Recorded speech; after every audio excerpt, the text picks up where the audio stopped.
Thank you, Uzma, and thank you, Mr. President, for making time to meet with us.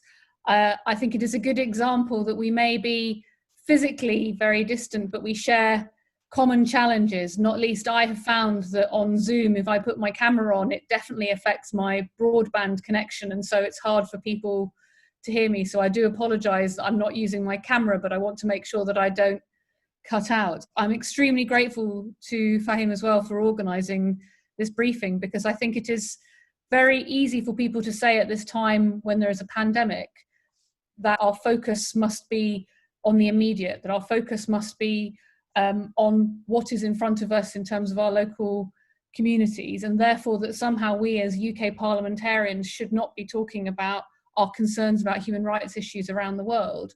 And for many of us who have stood alongside the Kashmiri communities, not just in our own constituencies, but internationally for some time, I think now and more than ever, it is very important to say, as my colleagues have said, that we will not let this situation be something people are not talking about or holding governments to account for, especially with what we've seen in terms of recent events around the border and also some of the shocking stories about human rights abuses.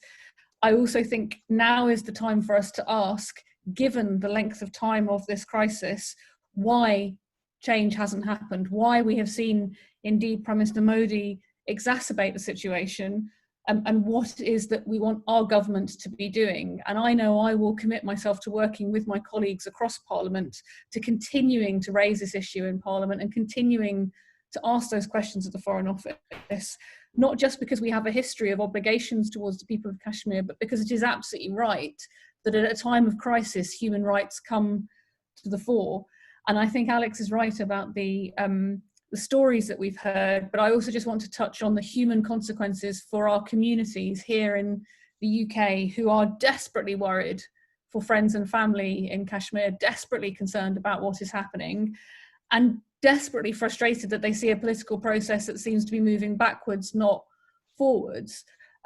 My colleague Liam is absolutely right. This is unlikely to be something that can be solved by two parties alone.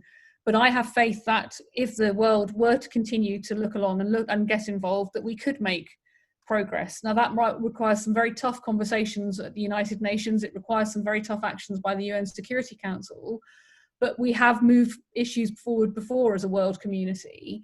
And so it behoves all of us to refuse to let the pandemic be an opportunity for people to excuse themselves from those necessary but difficult conversations and obligations.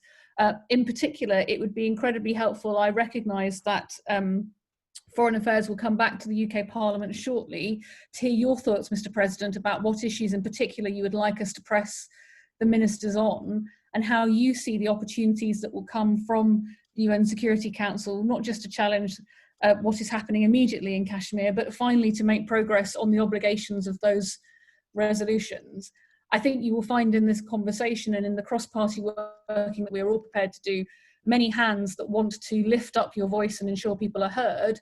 But right now, we have to make sure that the airtime that COVID is taking up in the UK Parliament does not become used as an excuse by the government to say, well, we'll put this in the box to deal with for later, because I fear that if we don't deal with this now, the situation will continue to deteriorate.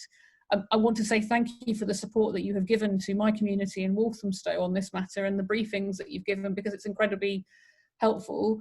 And I want to pledge myself again to being part of that process of continuing to push for peace and justice and social progress for the people of Kashmir in the years ahead.